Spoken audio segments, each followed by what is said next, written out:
कि एक ना बच्चा था और मोहल्ले में, घर में, खानदान में सबसे सुस्त बच्चा था। और उस बच्चे की कुछ सुनता नहीं, उसे जो काम देना ना उसने बिगाड़ के रख देना। होते हैं ऐसे बच्चे, और ये शायद बच्चे होते ही ऐसे हैं इस तरह के नहीं। लेकिन उस बच्चे के साथ कोई स्पेशल वाला मामला था। घर वाले कोई काम दे तो उसने बिगाड़ के रख देना। घर वाले वो भाई हो गया था, मशहूर हो गया था खानदान में कि ये तो सबसे निकम्मा बच्चा है, ये कोई काम नहीं कर सकता। स्कूल में दाखिल करवाया तो सही से पढ़ता नहीं था। उसके ज़िम्मे कोई टास्क लगना, कोई असाइनमेंट दी जानी तो उसने वो पूरा नहीं कर सकता था। हुआ क्या तो सीख साहब कि एक दिन जनाब वो बच्चा बड़ा परेशान कि भाई मुझे तो सारे निकम्मा समझते हैं और सुस्त समझते हैं, मैं कुछ नहीं कर पाता, मेरा शायद जहन काम नहीं करता, लोग मुझे समझते सबसे नालायक बच्चा है। इसको टीचर सवाल देती है तो सवाल का जवाब नहीं आता। टीचर इसे कहती है कि ये कैलकुलेशन करके आओ तो वो नहीं आती। इसे इंग्लिश का सबक दिया जाता तो इससे याद नहीं होता। मैं बड़ा सुस्त हूँ, मैं शायद दुनिया में बेकार सा बच्चा हूँ। मुझे ज़िंदगी इस दुनिया में रहने का कोई हक नहीं है, शायद मुझे शायद ज़िंदगी गुजारने का कोई हक नहीं है, इस ज़िंदगी जीने का कोई हक नहीं है शायद। बच्चा बड़ा परेशान, बड़ा मायूस घर से निकलता है, गाँव से दूर एक दरख्त के नीचे जाके बैठ जाता है। सेब का दरख्त होता है जी, उसके नीचे बैठ जाता है। थोड़ी देर बैठ के टेक लगा के दरख्त के साथ सोचता रहता है कि मेरी ज़िंदगी भी क्या ज़िंदगी है, इतने ज़्यादा मसाइल। कहते हैं थोड़ी देर में क्या होता है, ऊपर से जनाब एक सेब गिरता है और आके उसके सर पे लगता है। वो सेब उसके सर पे आके लगना कि समझ ले उसके सर की को हिला के रखती है। उसके जेल में अचानक ये ख्याल आया तो शायद किसी बच्चे के जेल में ख्याल नहीं आया। उसने कहा सेब ऊपर, ये दरख्त से नीचे को गिरा, ऊपर क्यों नहीं गया अभी। कहते हैं उसने ना उस एक चीज़ को पकड़ लिया और सारी जिंदगी उस पर लगा दी।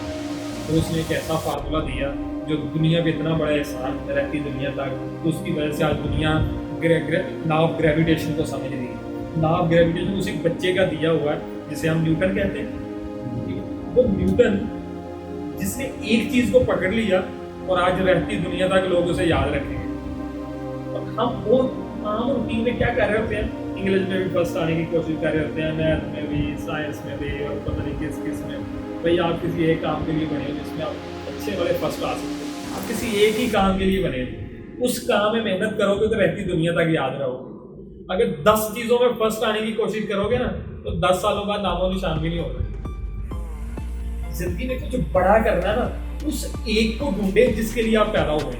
उन 10 के पीछे पड़ जाओगे ना जो आपके काम नहीं है, तो आप भी एक लंबी उस फहरिस्त में होंगे जिनको दुनिया याद ही नहीं रखती। 40-50 साल बाद जिनको लोग भूल जाएंगे। आप अपने दादा का नाम जानते होंगे, पर दादा के जानते होंगे तादाद कम हो जाएगी। परदादा के अब्बा को कितना जानते हैं, यानी आपके अब्बा के दादा को कितना जानते हैं, या उनके परदादा को नहीं जानते। तो बात कितनी साल पुरानी, 80 साल से ज़्यादा। क्या आपके दादा के जो अबू थे ना, आप ऐसे कितने लोग जानते हैं ना, नहीं जानते होंगे। ज़्यादातर लोग जो जानते हैं इक्का दुक्का लोग जानते होंगे, ज़्यादा नहीं जानते। तो ये बात कितने साल पुरानी है, ज़्यादा से ज़्यादा 8 दहाइयाँ पुरानी बात है कि आपके परदादा आपके लिए खप रहा था आपके दादा के लिए कि मेरा बच्चा ऐसा हो जाए ऐसा हो जाए। तो आज अगर आपको अपने दादा के अब्बा का नाम नहीं पता तो ठीक 2 नस्लों बाद आपके पोतरे के बेटे को आपका नहीं पता होगा। बेटा कुछ बड़ा करना है ना तो फिर किसी एक पे फोकस करना है। जिस एक पे फोकस कर लोगे ना, उस एक फील्ड में रहती दुनिया तक तेरा नाम रहेगा। तेरी औलादें तुझे भूल सकती हैं, दुनिया नहीं भूलेगी तुझे। आज मेरे बच्चों के बच्चे आ जाएंगे, न्यूटन का फार्मूला याद करते रहेंगे, मुझे भूल चुके होंगे।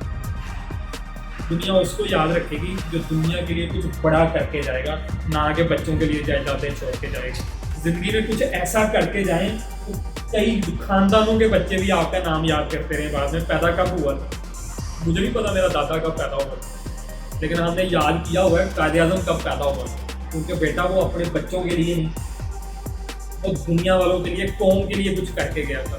जो लोग दूसरों के लिए कुछ करते हैं ना और फिर उस पर फोकस कर लेते हैं कि ये करके दिखाना है। सारी दुनिया कह रही थी बाबा जी पाकिस्तान नहीं बन सकता। बाबा जी ने कहा बने या ना बने, कोशिश तो करनी है ना।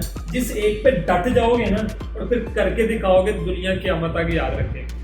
आप भी कुछ ऐसा करें, कोई एक ऐसा काम पकड़ लें और फिर उस पर लग जाए। देखिएगा अल्लाह पाक कैसे रिजल्ट है।